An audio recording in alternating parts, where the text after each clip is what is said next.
की डोली, सपना की डोली।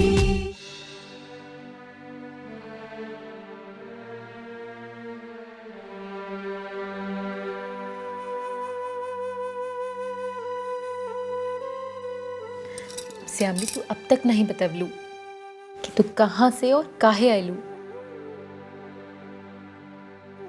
रउआ जानल चाहत बानी तो हम जरूर बताए कि हम मुंबई कैसे आइली। हम बिहार छपरा के रहे वाली बानी।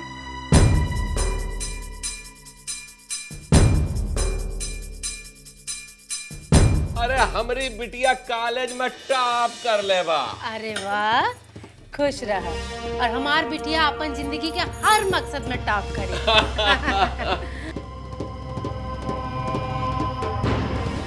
हम आनंद से तोहार शादी तय कर चुकल बानी।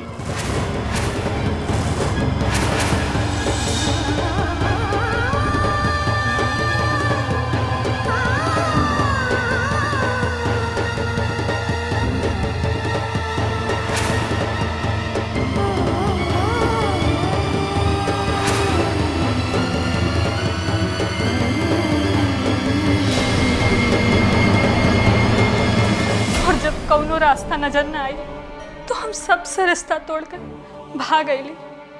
काहे कि हम अपने जिंदगी में कुछ अलग करे चाहत बानी।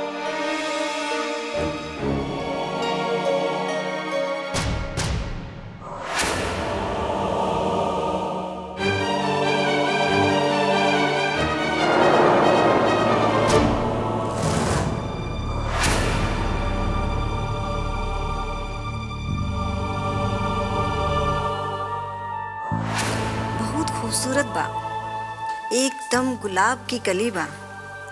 हीरोइन बने के देव आइल बा। जेकरा के सामने परोस देवू, एकरा के छोड़ के कहूँ ना जाए। बस दाम कम ना होई, पूरे 50,000 ले।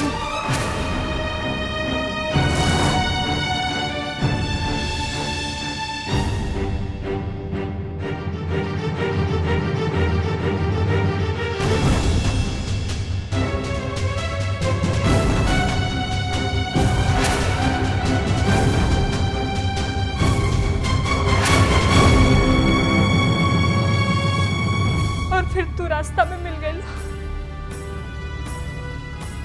हर इंसान अपने मर्जी के मालिक होला, अपन जिंदगी अपने तरह से जियल चाहेला। तो का हम अपने जिंदगी का फैसला खुद ना कर सकेला? तो ही बतावा, हम सही कइले कि गलत?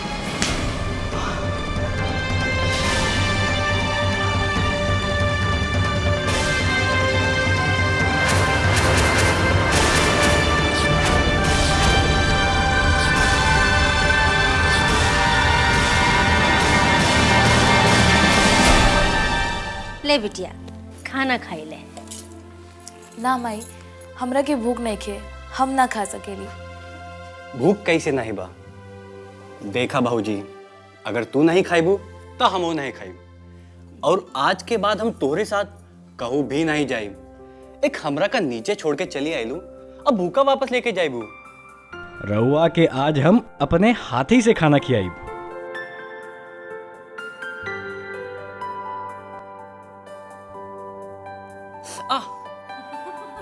वाह भाऊजी वाह, अभी तक कहत रहलू भूख नहीं बा, और अब हमार अंगूरी खैले का इरादा बा। रउआ चिंता ना करी, हमार दीदी जवन डॉक्टरी की पढ़ाई करत बानी। पता नहीं जीजा आगे करे दिए के नहीं। पढ़ाई कैसे ना करे दे, हम माई बाबूजी से बात करके अपन पढ़ाई जरूर पूरा करब।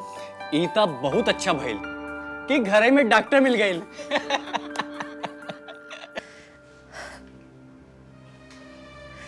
सॉरी श्यामली, तोहरा पे हाथ उठवले का हमार कोनो अधिकार नहीं। पर का करी, तोहरी कहानी सुन के ऐसे लागल जैसे जैसे हम अपनी कहानी दोहरावत बानी। अगर ये थप्पड़ हमरे माई बाप हमरा के 5 साल पहले मार देले रहते तो हम ई मुंबई नगरी में हीरोइन बने खातिर नहीं आईती और ना ही चंदा से चांदनी बनती। सब कुछ भइल पर याद आवत बा कि हम बहुत बड़ी गलती कैली। अपन स्वर्ग जैसे घर के छोड़ के। ये फिल्म लाइन बाहर से जितना सुंदर दिखेला अंदर से उतना ही खराब बा। लोग यही समझेलन कि एक हसीन दुनिया बा। केहू के नहीं पता कि ये हसीन दुनिया में कितना नरक बा। श्यामली, ये फिल्म लाइन तोरा के रास ना ही आई। अब इन वक्त बा तू अपने घरे वापस लौट जा, नहीं तो ये फिल्म लाइन तोहरा के श्यामली से शिल्पा बना दे ही। तोहरे खातिर ये अच्छा होई कि तू अपने घरे वापस लौट जा। अभी चंद रोज के सफर बा, सब कुछ भुला के तोहरा के अपना लिए। काहे के तोहरा में हम अपने आप के देखत बानी। हम तो यही चाहत बानी कि तू घर वापस लौट जा।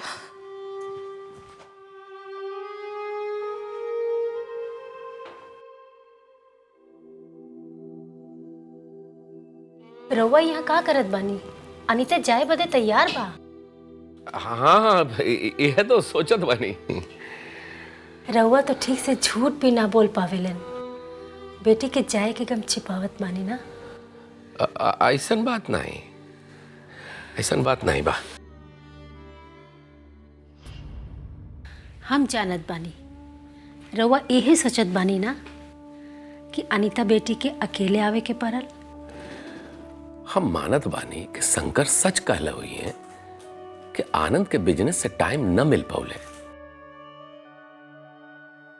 पर इतना भी का जरूरी रहल कि 2 घंटा बदे न आ सकत रहलन। हम जानत बानी रउआ यही सोचत बानी ना कि अनीता वहाँ खुश बा कि नहीं। अनीता हमरा के सब बताउले कि वो बहुत खुश बा।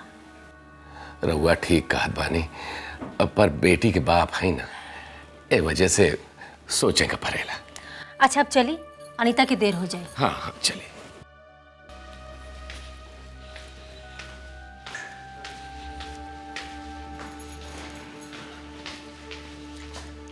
माई, विश्वा कहाँ बा? विश्वा ट्यूशन गईल बा, ओकर परीक्षा होए वाला बा ना। ई ले, ई तोहर मेडिकल कॉलेज के किताब बा।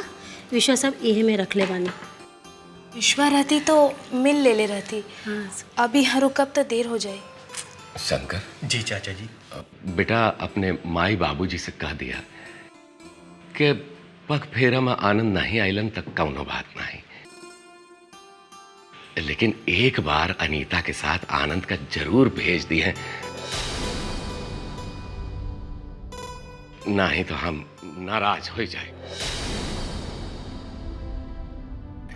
रउआ चिंता ना करी, हम माई बाबूजी के समझा देहब। भूलिए मत बेटा, एक बात हमरो अपने माँ बाबूजी से कह दी है कि हमरी अनीता अब ही नादान बा।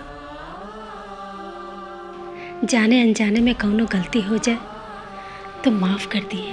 हाँ हाँ हम समझा देव। अच्छा अब रउआ लोग आज्ञा दही, हमन के जाए बदे। अच्छा बेटा, जब भी फुर्सत मिले तो आ जाए करा। प्रणाम चाचा जी। खुश रह, खुश रह, प्रणाम चाची जी। जिग जिग जी बेटा। खुश रह बेटा, खुश रह, हमेशा खुश रह।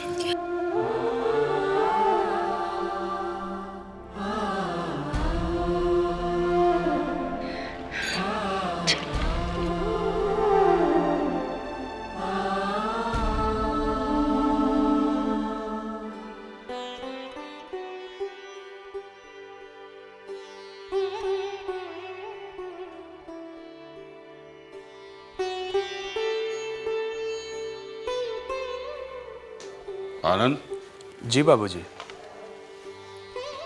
कहाँ से आ रहल बाड़? बाबूजी हम अपने दोस्त के यहाँ से आवत बानी। तनिक बैठा ही। जी बाबूजी।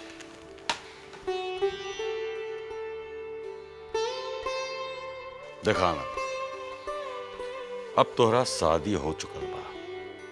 पहले के बाद कुछ और रहा। इतनी रात गए तू घर से बाहर रह ले, ये हमारी मर्जी के खिलाफ बा। और आज के बाद टाइम से घर आ जाइए, समझल? जी बाबूजी। और हाँ, आज अनीता के पग फेरा रसम रहल, तोरा अनीता के साथ गैल कितना जरूरी रहा। तोहरा के ये मालूम नहीं बा? अगर आज ऑफिस न जाता तो कौने पहाड़ टूट पड़त, कौने बिजनेस के डील कैंसिल हो जात। देख बेटा, कोनो भी दौलत रीत रिवाज से बढ़ के ना होला। जो देखले हो तो का सोचले हो कि वीरेंद्र दौलत के घमंड में अपन रीत रिवाज भुला गए।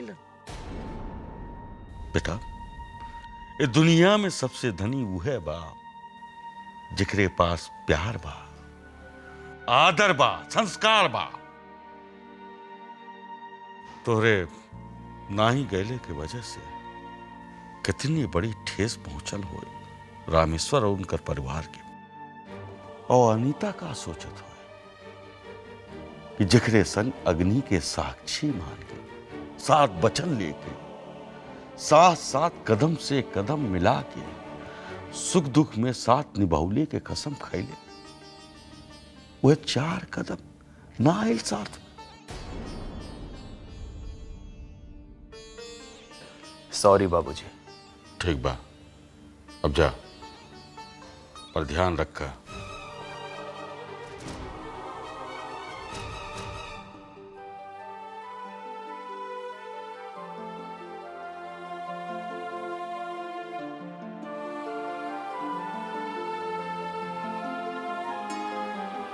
सुनी, रउआ हाथ मुंह धोली, हम खाना लगावत बानी। नहीं अनीता, हमरा के भूख नहीं बा। हमरा के मालूम बा कि हमरा वजह से रउआ के बाबूजी के बहुत डांट सुने के पड़ल। सच पूछा था गलती हमरे बा। हमके तोहरा साथे जाके चाहत रहे। जब पति पत्नी के रिश्ता एक झूठी बुनियाद पर चल सकेला, जब हम और तू पति पत्नी के झूठा नाटक कर सकेला, ता एक झूठ और शामिल कर लेवे के चाहत रहे। अब जे हो गइल बा ओकरा बारे में सोचले से कौनो फायदा नहीं के। लेकिन हमनी के एगो बात की ख्याल रखे के पड़ी, अपन परिवार के यकीन दिलाए के पड़ी कि इस शादी के बाद रउआ और हम एकदम खुश बानी। रउआ हमरा के एक बात एकदम सच कहल बानी, ई जिंदगी हम लोगन से एक अजब खिलवाड़ करतानी। हम 2 रास्ता पर खड़ल बानी, जे अपन दिल में बा उ समाज ना देख सकीला, और जे समाज देखत बा वो अपन दिल में नहीं खे। जब प्यार सच्चा होला ता देरी से भले ही पर मिलेला जरूर, और वो एक दिन मिलके ही रही, मिलके ही रही।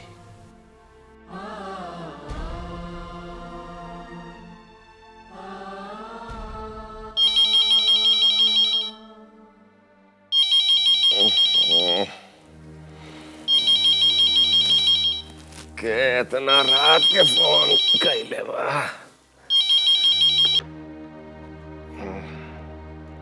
हेलो हेलो, अरे हेलो, अरे केहू बोलत काहे नहीं बा।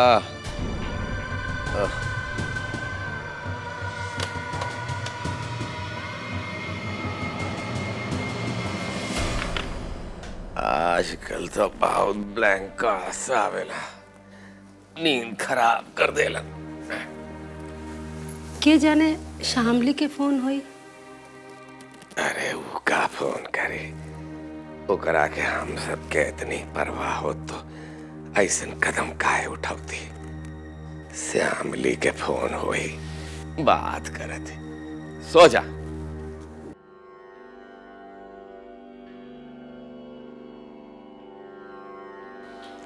हे प्रभु किशन मुरारी, रउआ के चरणन में हमार कोटि कोटि प्रणाम। हे प्रभु, जैसे यशोदा मैया के घर आंगन में खुशियाँ भर देला, वैसे हमरे घर आंगन में भी खुशी भर दी। आपन कृपा दृष्टि हमरे परिवार पे हमेशा बनौले रहिए।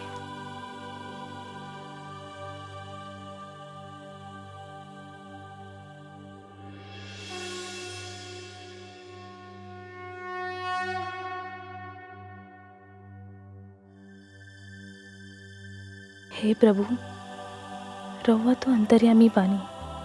रउआ के गुणगान तो सारा संसार करेला और रउआ सबके मुराद पूरा कैलन। हमरा के इतना शक्ति दे प्रभु कि हम अपन स्त्री धर्म निभा सकी। हे किशन कन्हैया, रउआ तो जानत बानी कि हमार जिंदगी एक झूठ बनी के रह गईल बा और झूठ के साथ देके हम भाग के भागीदार बन गए बानी। हम बेबस बानी भगवान। अगर हम सबके सच बता दे तो पूरा परिवार बिखर जाए। हम रउआ से विनती करत बानी, रउआ की मुरली के मधुर तान से तो सारा संसार मुक्त होला, जगत के कष्ट दूर हो जाला। हे भगवान, आखिर हम कब तक ही पति पत्नी के नाटक में घुट घुट के रह। हे किशन कन्हैया, रउआ की तो राधा के प्यार मिल गए। ये सारा जमाना जानेला राधा किशन के जोड़ी मशहूर बा।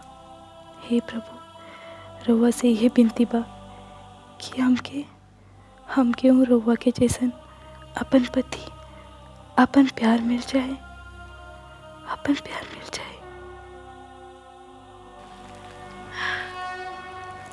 अरे अनीता बेटी, खुश रह, दूधो ना पूतो फल। खुश रहा, सदा सुहागिन रहा। अनीता बेटी, कॉलेज काहे नहीं गेलू? जा जल्दी से तैयार होके जा। अरे दैया हो दैया मोरी मैया। ए भौजी, ये का कहती अटू हो?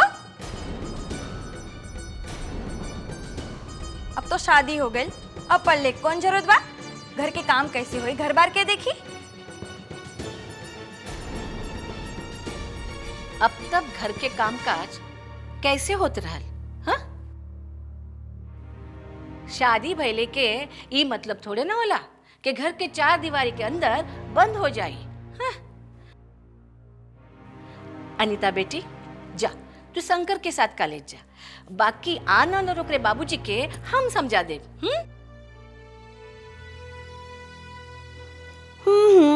भौजी के दिमाग तक घास चरे चल गई बा।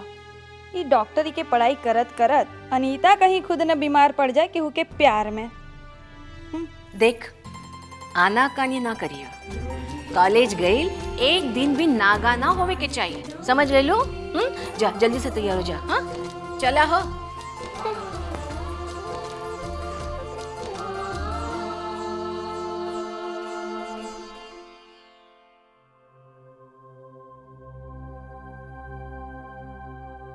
श्यामली, ये रुपया ला और ये बैग में तोहरे खाते कुछ सामान बा। हमको तो जात बानी का। हम नहीं, सिर्फ तू। ये रुपया ला और अपन घर लौट जा। चांदनी, तू ही का कहत बाड़ू? हम यह चाहत बानी कि तू सीधे सीधे अपन गांव चल जा। चांदनी, हम इस शहर से जाए बदे ना आइल बानी। इस शहर में कुछ करे के बरे आइल बानी। श्यामली, मुंबई शहर में कुछ करल इतना आसान नहीं। अब आसान हो या मुश्किल, पर हमके अपन सपना साकार करे के बा।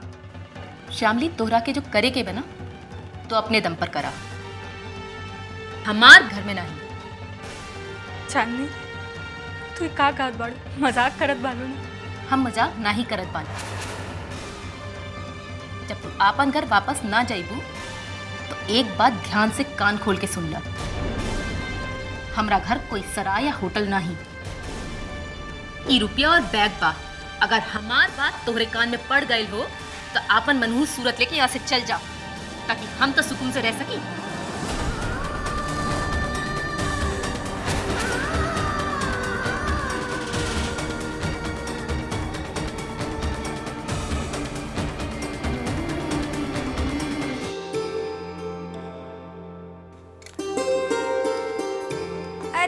भौजी।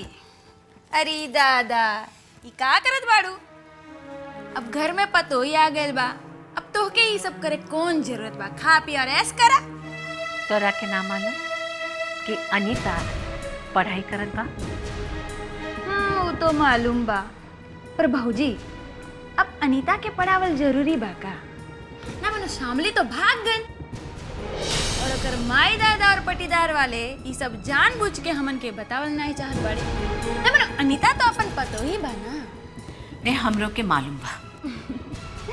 अरे मैया, भौजी तो हमार सीता मैया जैसन बड़ी भोली बाटी, रउरा तो कुछ ना जानिला। कल देवी मैया न चाहे और अनीता कॉलेज में कुछ ऐसन वैसन कर बैठे, तब अपन सब कर तो नाक कट जाई भौजी। अनीता कोनो बच्ची बा का?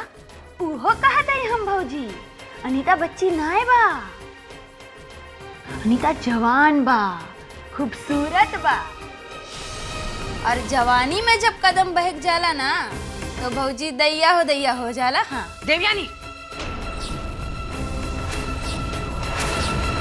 का उल्टी सीधी बात करत बारू अनीता के बारे में? तू हमार ननद बारू, ई वजह से हम चुप बानी। कोई और रहत तो ई घर में ओकरा के 1 मिनट नहीं रहने देत। हमरा के तलाक हो गइल बा ना, वही मजबूरी खातिर हम भैया घर में पड़ल बानी।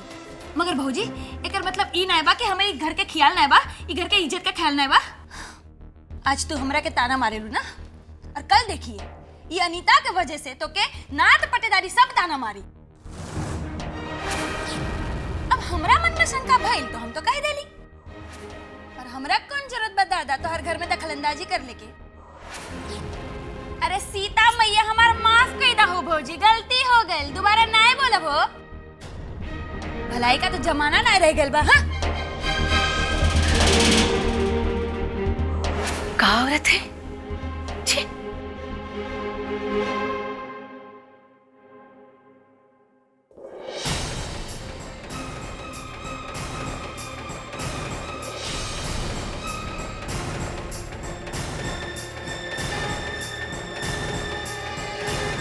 अनीता, अनीता, अनीता,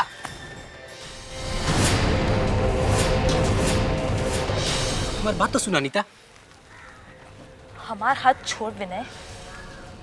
हम तुम्हारा हाथ ना छोड़ो, तुम्हारा हाथ हम ना छोड़ो। हमार हाथ छोड़ विनय, छोड़ हमार हाथ।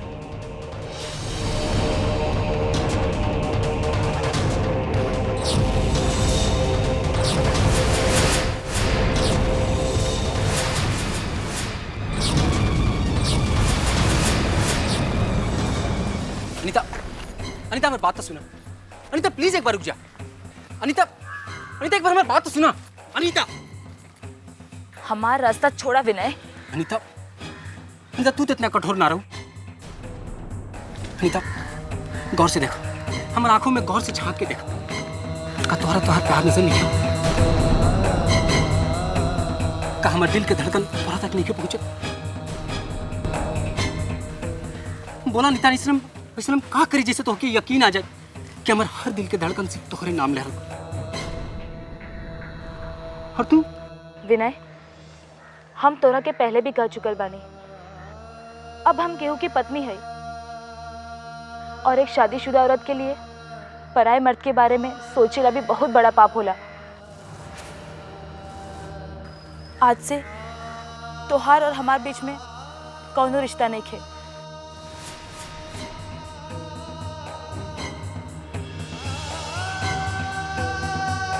तू और हम एक दूसरे के लिए अजनबी बानी, अजनबी बानी। बहुत बहुत शुक्रिया जो रहुआ हमारा के इसे भी याद दिली। गलती हो गई, हम माफी चाहते हैं जो आके हम रहुआ से बात कही। लेकिन अगर और इजाजत हुई तो हम एक बात पूछ सकीला? हाँ। रहुआ तो हमके और हमारे प्यार के अपने दिल से भुला देना, लेकिन हम अपने दिल के कैसे समझाएं? हम अपने दिल के धड़कन के कैसे समझाएं जो चीख चीख के यही फरियाद कर रहा बा कि अनीता हमारे प्यार वापस कर दे, वापस कर दे हमारे प्यार। बस करा विनय, बस करा। और हमार एगो बात कान खोल कर सुन लो, आज के बाद कभी हमरा से मिले की कोशिश मत करिए कोशिश।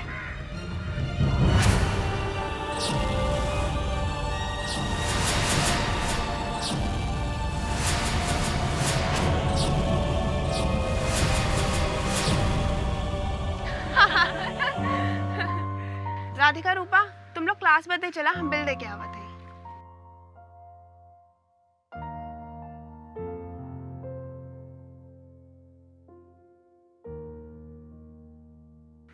हाय, का हम यहाँ बैठ सकीला?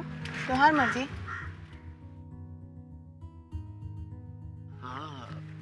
थैंक्स। हमारा नाम कमल है। ई कॉलेज में आज हमार पहला दिन बा। काम रहुआ से दोस्ती कर सकेला? नाही, सपना माँ भी नाही।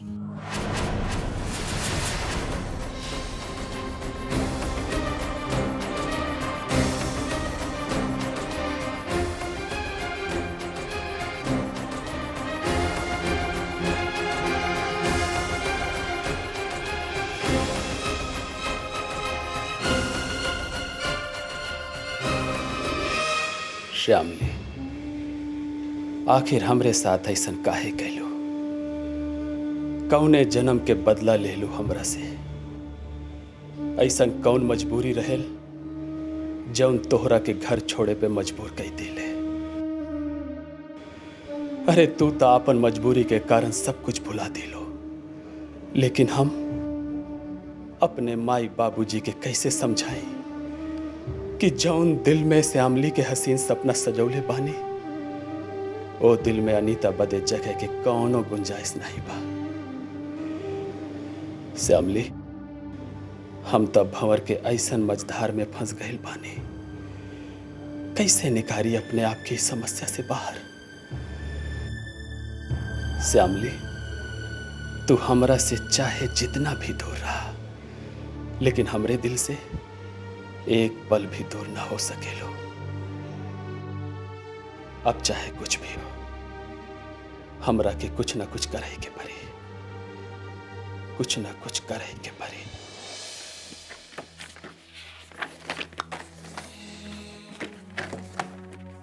अरे उर्मिला, आवतानी।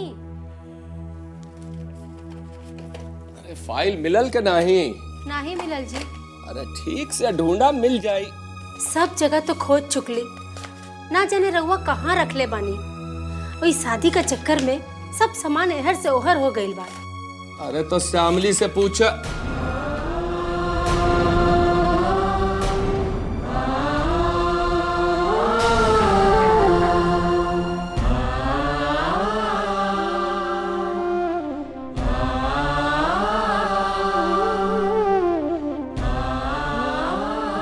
रउआ देखा, कहली ना, श्यामली बेटी के भुलावल आसान नहीं बा। श्यामली के भुलावे से पहले ओकर याद हम सबके अपने दिल से भुलावे के पड़ी।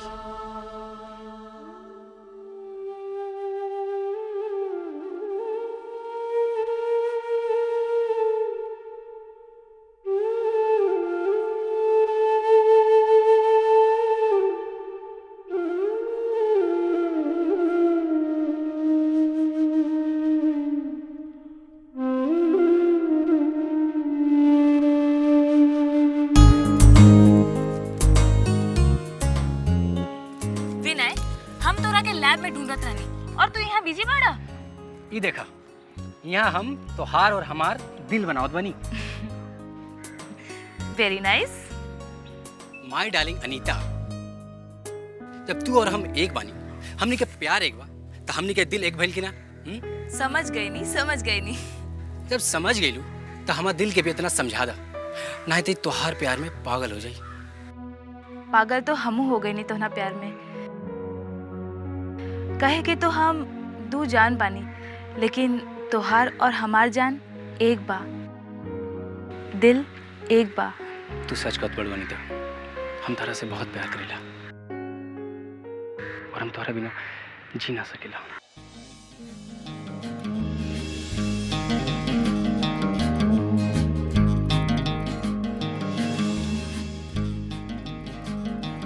ई तो हमहू ना सकेनी तोहरे बिना।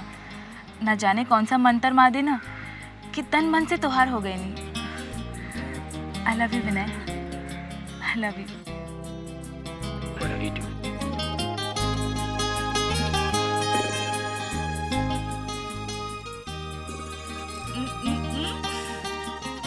विनय तू भूल गईला।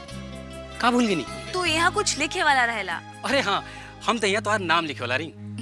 तू हमार नाम लिखी और हम तोहार नाम लिखा तानी। ओके ठीक बा, लेकिन ये निशानी हमने के प्यार की निशानी रही। हमेशा रोमांटिक मूड में मत रहा, नहीं तो रोमांस भारी पड़ जाई। केहू कॉलेज में देख ली तो तोरा के और हमरा के कॉलेज से कुछ दिनों बाद बाहर जाए के पड़ी। इला, अभी थोड़ा देर पहले तो खुद ही रोमांटिक बनत रहू, और जब हम रोमांटिक बननी तो मना करत रहू। ठीक बा भाई, हमरा तो तुहार मर्जी से चलेगा जैसन का।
अरे माई, हमार होते हुए रवा के इस सब काम करे के कौनो जरूरत नहीं के। अरे कॉलेज से आ गई ना, तनिक आराम कर ला।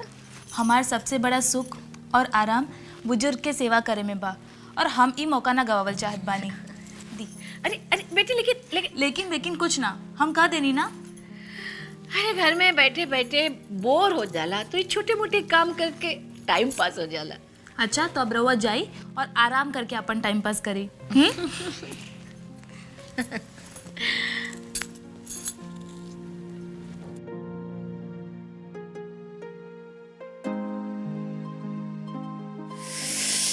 हे भगवान, ये तो अच्छा भइल कि श्यामली के हमरी बात समझ में आ गई और वो अपने घर चल गई।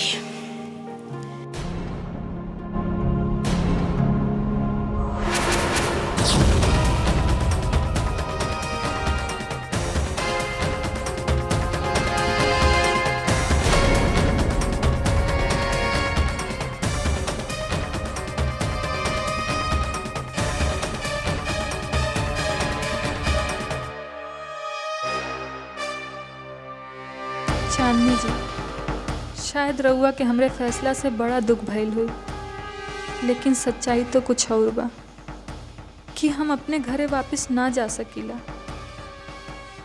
लेकिन रउआ के घर छोड़ के जा रहल बानी। रउआ जवन कपड़ा पैसा हमरा के देहली रहले सब यहीं पे रखल बा। रउआ हमरा के गलत ना समझ।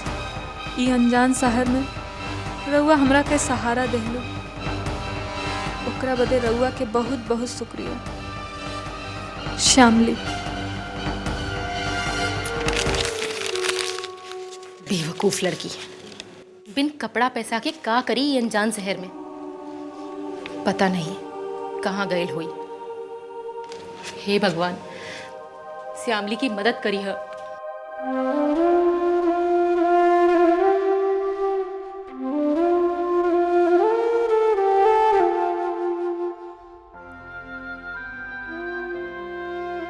सुनी, रउआ खाना खा ली, नहीं तो ठंडा हो जाए। हमरा के भूख नहीं बा। भूख नहीं बा कि खायल ना चाह बानी? देखी, रउआ अपन गुस्सा खाना पे ना उतारी। हमरा के भूख लागी तो हम खा ले। रउआ कहीं जा? हाँ, एक बिजनेस मीटिंग के बदे जात बानी। और कब लौटब कुछ पता नहीं बा।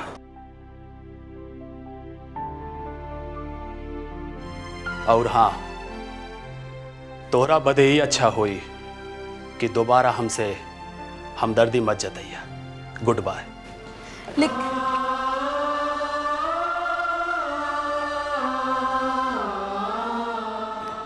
रउआ कभी समझियन कि पति पत्नी के रिश्ता 7 जन्म के होला, फिर ये दूरी काहे बदे? कहीं रउआ सच में हमरा के? हाँ भाई, अरे हम तो यही चाहत बानी। अरे इमे पूछले की कोनो जरूरत नहीं बा। अरे रब्बा के जैसे मर्जी है। आ जाए कोनो बात नहीं। हाँ ओके। आनंद उठवा। जी बाबूजी। तोहरे लिए एक सरप्राइज हो। कैसन सरप्राइज बाबूजी? बेटा आनंद, अब तोहरे के मुंबई गईले के कोनो जरूरत नहीं बा। बाबूजी अगर हम मुंबई नहीं जाए तब बिजनेस के बात कैसे होई? बेटवा हम तोहरा बाप बानी। अरे बेटवा के खुशी बदे कुछ तो करे के परी। अरे वो मुंबई वाली पार्टी हमारे यहाँ खुदा ही चल के आवत बा, है ना तोहरे लिए सरप्राइज। अब जा अंदर जा और अंदर जाके आराम कर। हा? जी बाबूजी।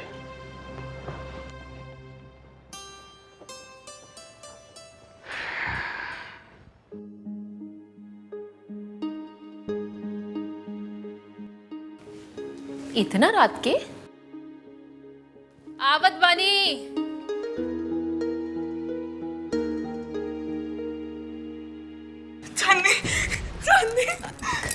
का भइल? परेशान काहे बाड़ू? चांदी और सोफिया ओकरे साथ 2 लोग और रहलन और प्रभु हम सब उस सबक के देख ले कोनो तरह से हम अपन जान बचा के हमले से। घबराले के कोनो जरूरत नहीं। आवा यहाँ बैठो। तोड़वा के आ गईलू ना हाथ, देखा न जाने एकरा की कब अकल आई। अब बैठा गोड़ ऊपर करके, हम आवत बानी दवाई लेके।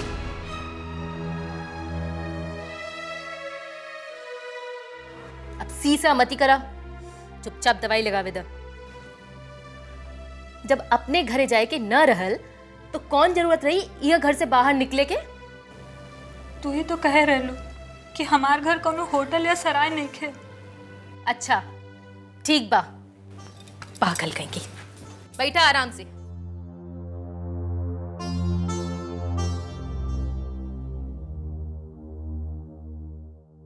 अरे रउआ वापस काहे आ गई नी? का बात बा? कौनो परेशानी बा? बिजनेस मीटिंग कैंसिल हो गई। मुंबई वाली पार्टी खुद यहीं आ रहल बा। ई तो बहुत अच्छा भइल। खाक अच्छा भइल। जब भी हमरा के तनिको भी खुशी के उम्मीद होला तो हमार किस्मत खुद रोड़ा बन के खड़ी हो जाले। हम कैसे घुट घुट के जियत बानी इता सिर्फ हम ही जानत बानी। हम रउआ के परेशानी बुझत बानी। हाँ, एहसास तक तो तोहरों के होत हुई। काहे से कि हमरे जैसे तुहू तक घुट घुट के जी रहल बाड़ो। अब तई जिंदगी मौत से बदतर हो गई बा। हालात हमके और तोके ऐसन दो राहे पे लाके खड़ा कर दिले बा कि ना हम खुश बानी और न तो। देखी रउआ परेशान ना हुई। कैसे परेशान ना हुई? परेशानी तो हमार जिंदगी बन गई बा। आखिर हमारे साथ ऐसन काहे हो रहल बानी ता? ऐसन काहे हो रहल बा? तकदीर हमरे और तोहरे साथे ऐसन खिलवाड़ काहे कैले? हम समझत बानी रउआ मजबूरी के बा। जी आपन बा ओकर खातिर हमरा दिल में कोनो जगह नहीं खे, और जे अपन दिल में बस गइल बा वो हमरा के मिल ना सकेला। लागता ई दुनिया में रउआ और हम पहला इंसान ऐसा होई जे पति पत्नी होवे के बावजूद पति पत्नी नहीं खे। कबो कबो तो ऐसा लागता कि हम रउआ खातिर अभिशाप बन गए बानी। का बात बा अनीता कि श्यामली जौन कैले तो उकरा पर पर्दा डालत बाड़ो? कहीं ऐसा तो ना बा कि तोहरा के और तोहरा घर वालन के पता बा कि श्यामली कहाँ बा?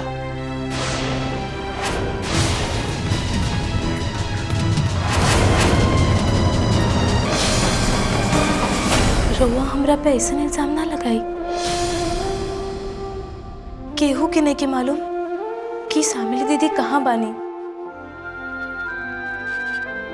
एक पत्नी के नाते ना सही, लेकिन एक दोस्त के नाते हमरा यकीन कर ली।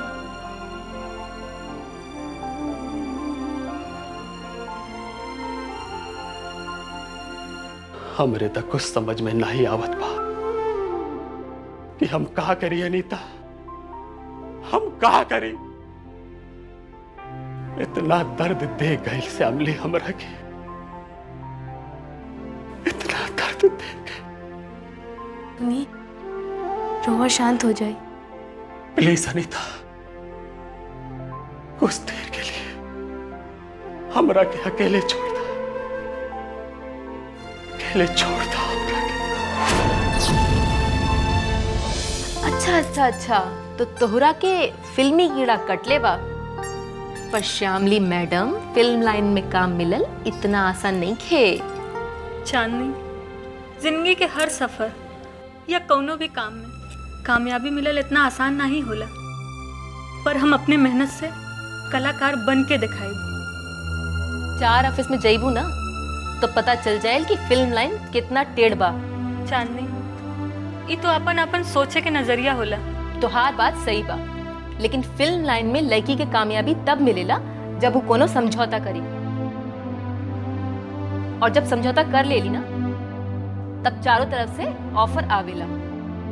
लेकिन हम कोनो समझौता ना करब। हर लड़की शुरू में यही कहेली, लेकिन धीरे धीरे समझौता करे खातिर राजी हो जाली।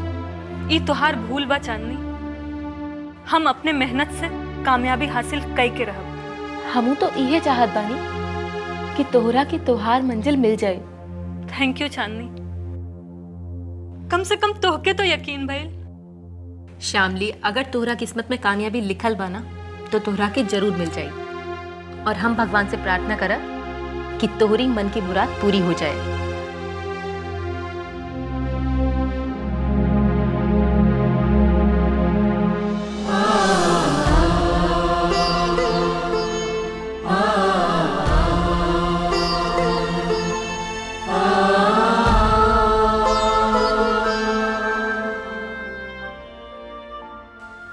आई एम सॉरी अनीता, पता नहीं गुस्सा में आके हम तोखे का से का कह देले। एमे माफी मांगे की कोनो जरूरत नहीं है। जब केहू भी टेंशन में होला तब ऐसा नहीं होता। वाकई तू बहुत समझदार बाड़ू। जौन टेंशन से हम गुजरत बानी वही टेंशन माता तू जी रहल बाड़ू। हमार तोहार हालत ट्रेन के 2 पटरी के समान बा, जौन साथे साथे चलता सकेले पर कब वो मिल ना सकेले। लोग सचे कहले कि औरत बहुत महान होली, और एक मिसाल ता तू बाड़ो। हम कौनो महान नहीं बनी। दुनिया माने चाहे ना माने, लेकिन तू सचमुच महानता के मिसाल बाड़ो। जब हमरा के परेशानी होला, गुस्सा आवेला, तो हम आपन गुस्सा तोहरा पर उतार देला, और तू सब कुछ चुपचाप सहन कर जालो। हमारी इरादा तोहरा के दर्द और ठेस पहुंचाने के ना रहेला।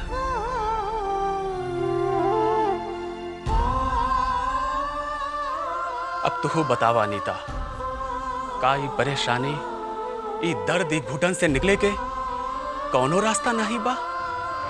हम रउआ ये परेशानी ना देख सकीला। लोग कहेलन कि भगवान केहू के साथ बुरा ना करेलन, लेकिन हम कहत बानी कि भगवान बुरा करेलन, बहुत बुरा करेलन, जैसे हमरे और तोहरे साथे भइल। भगवान तो भगवान होला, वो केहू के साथ बुरा ना कर सकेला। हो सकेला इमे उनकर कोनो मर्जी शामिल होला। भगवान के कैसन मर्जी बा?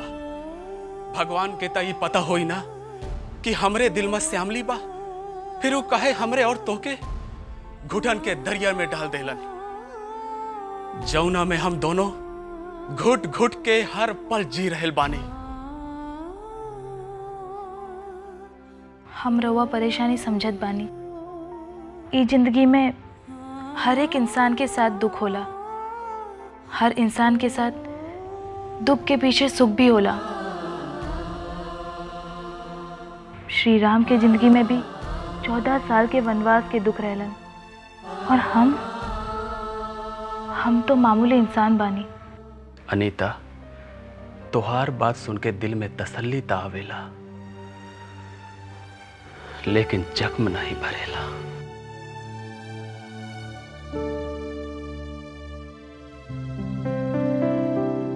हाय विश्वा, कैसन बाड़ू? कमल, आखिर तू हमके काहे परेशान करत बाड़ा? हम तोहरे के कहाँ परेशान करत बानी? हम तो दोस्ती के नाते तोहार हाल पूछ लेली। तू बेकार में दोस्ती के दुहाई देत बाड़ा। हम ना तो तोहरा से दोस्ती कैली, ना करब और ना ही कर सकीला। हमरे पीछे पड़े से कोनो फायदा नहीं खे।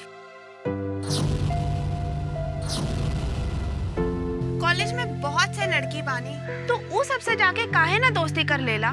जवन बात तोरे में बा, वो कॉलेज के कोनो लड़की में नहीं बा।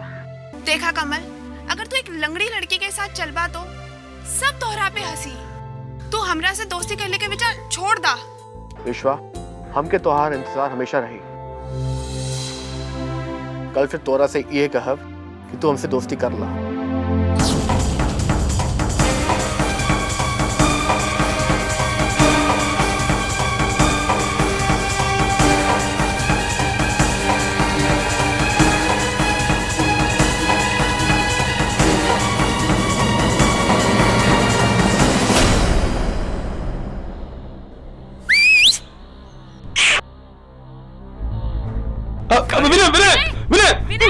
बहुत बदतमीजी करती ना तू। करे तेरा ज्यादा चढ़ भी चढ़ रहा ना। सॉरी। विनय, छोड़ दो ओकरा के। जान से मार देबा का? छोड़ दो ओकरा के। विनय, विनय छोड़ दो ओकरा के। विनय,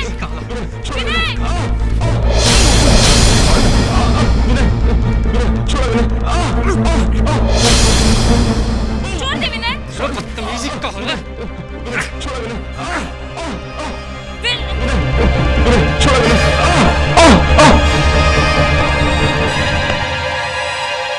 अनीता, वो तोहरा के हमरा के का कहता का ना कहता, वो हमार पर्सनल मैटर बा। तू के होला हमार पर्सनल मैटर में इंटरफेयर करे वाला?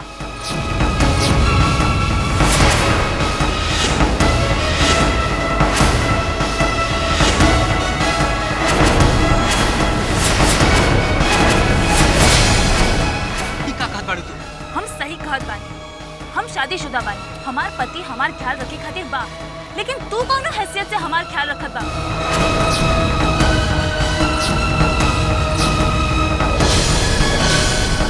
और वो गुंडों पे का हैसियत से हाथ उठावलो तू?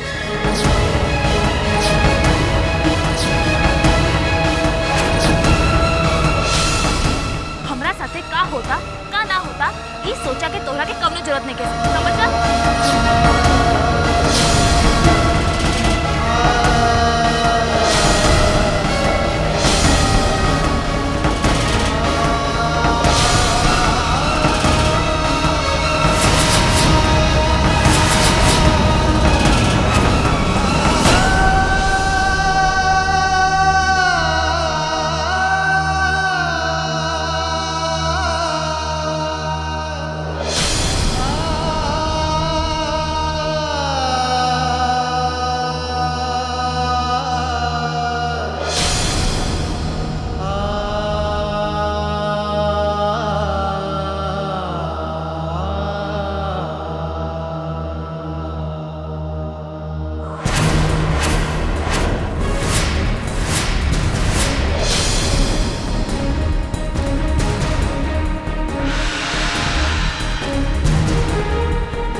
दुश्मन के। हमार तोहार तो जन्म जन्म के रिश्ता बा, मरते दम तक ई साथ ना छूटी।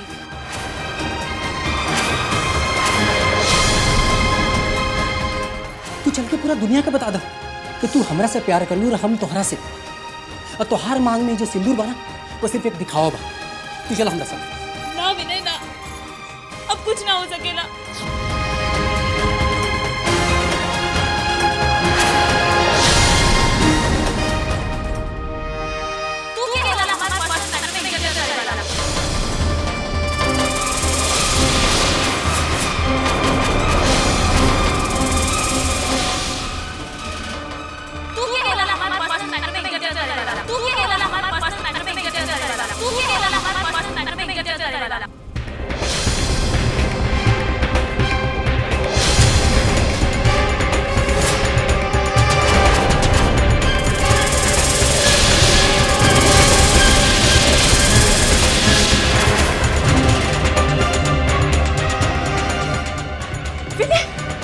अनीता के हर याद के भुला दे।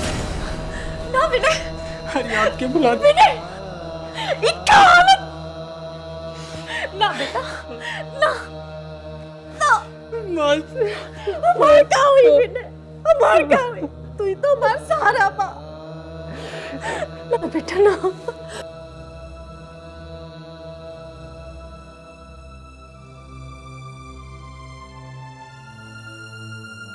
भैया हमरे राम जैसन भौजी। ए भौजी, ई का करत बाड़ू हो? दिखत नहीं का करत बानी? वो तो दिखात बा, पर अब तो लागत बा तुहार पूरी जिंदगी नौकरानी बन के कटी घर में। अरे भौजी, समझले की कोशिश करा। तोरा की तो कोनो काम नहीं बा, बस दिन भर यही दिक्कत फिरेलू घर में कि कोनो काम करत बा कि ना करत बा। हमार बतिया तो सबके गलत लागेला भाई, काहे से हम तो सच बोलीला ना। हाँ हाँ, तोरन जैसा सच्चा क्यों संसार में थोड़ी ना बा। भौजी, तो क्या तो हमार बतिया बड़ा गलत लगेला? फिर भी नहीं समझे लो। हम तो समझ गई नहीं, पर भगवान जाने तो के कब समझ गई भगवान। अरे ऐसा दिया जरावले से कौन फायदा भौजी, जोन घर में अजोर भी ना हो। का मतलब? मतलब साफ बा हो। अच्छा ये बतावा, पतो के इले से तोने कोनो सुख बा? ना मिलल तो मिल जाए। अरे कब मिली? तू डॉक्टर बन जाई तब, तू खटिया में कहरबू तब। अरे ज्यादा करी इंजेक्शन लगा दे तब सुख मिल जाए का? हर माई बाप के एक को सपना रहेला कि ओकर आवे वाली पीढ़ी हमेशा खुश रहे, लेकिन तू कैसे जानबू? वो कहावत तो गलत न बा कि अनहरे के आगे रोए और आपन दीदा खोए।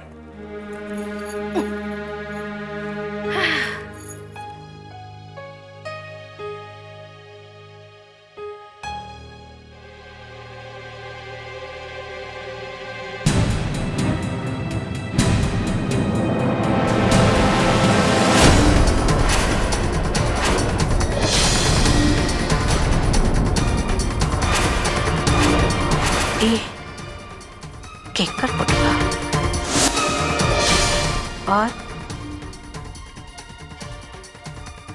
अनीता के पास कैसे आई?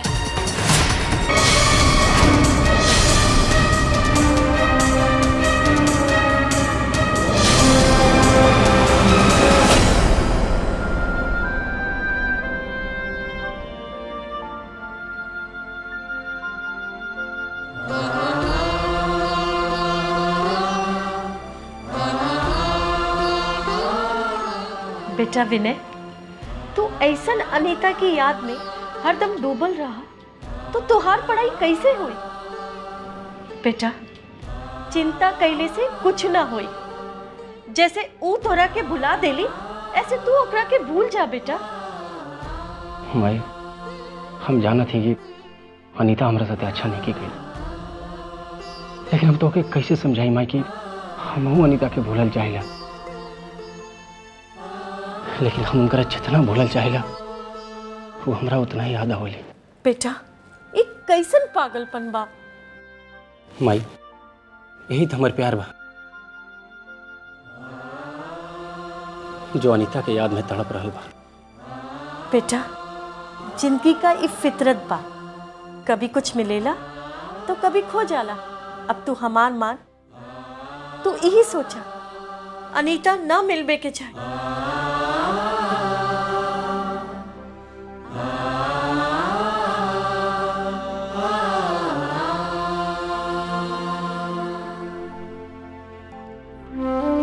माई, हम जानते हैं कि तू बहुत परेशान बड़, तो हर ममता से बढ़कर कुछ नहीं है। लेकिन माई, अनीता के ना भुला पाओ हमार बेबसी। बेटा, बेबसी में इतना बेबस ना होए के चाहिए कि जिंदगी जहन्नुम बन जाए। और बेटा फिर हमार का हुई? तू ही तो हमार सहारा बारा। और बेटा वो सपना का कहा जो तोहार खातिर हम सजावले बानी कि तू एक दिन बहुत बड़ा डॉक्टर बनी। विनय, हम तो से कहा था कि तोरा के कौनो भी हालत में अनीता के बुलावे के पड़ी। इतना हो सकला माई, इतना हो सकला माई, इतना हो सकला।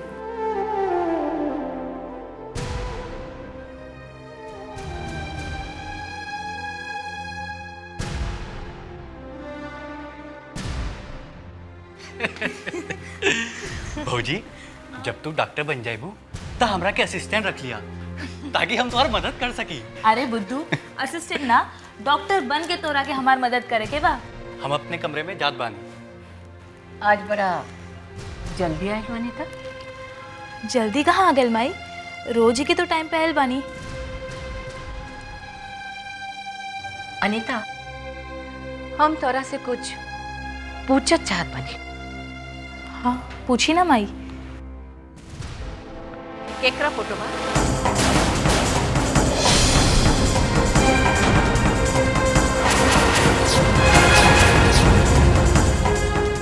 हम आनंद के रूम में सफाई करते रहे, तोरे किताब में मिला।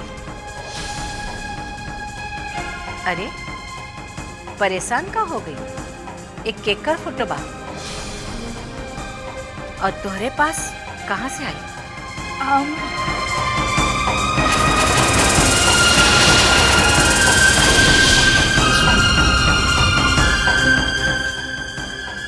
अरे ये का भाई?